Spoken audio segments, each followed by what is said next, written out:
Ako po si Mary Gracie Reprado, 17 years old. Nakatira po ako sa Binondo, Manila. Ako po ang panganay sa 6 na magkakapatid. Nung pagka-graduate ko ng high school, hindi ko agad naisip na makapagpatuloy pa ako ng pag-aaral kasi hindi sapat yung kinikita noon ni Papa para ipantustos sa pag-aaral ko. Lalo pa nga marami kami sa pamilya.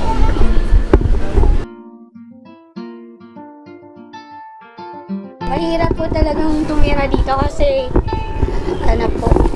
maliit lang po yung bahay namin. Mas mahirap po lalo kapag naulan kasi madalas po bumabaha kasi yung ilog Pasig po nandiyan lang po sa tabi. Kaya gusto ko po talagang makaalis na dito. Hindi ko po tinuturing na hadlang ang kahirapan sa pagkamit ko po ng mga pangarap ko kasi iniisip ko po ito as inspiration po para magpursige pa sa pag-aaral at mag-achieve pa po ng mas mataas kaysa sa kung ano man yung nakuha ko ngayon.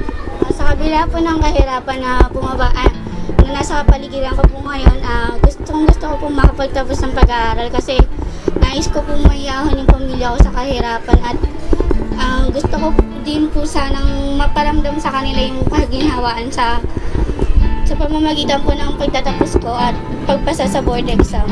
Bukod po sa pagiging CPA sa hinaharap, nais ko din po sanang magpatuloy po ng pag-aaral upang maging lawyer. Gusto ko pong maging lawyer para mabalik ko po yung magandang tingin ng mga tao sa pamilya ko pa. Saka hindi naman po kami nila matahin.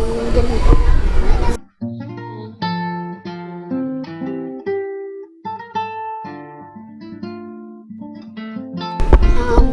Bilang panganay po sa mga magkakapatid, gusto ko po sanang kapag nakatapos na po sila naman po yung pag-aaralin ko para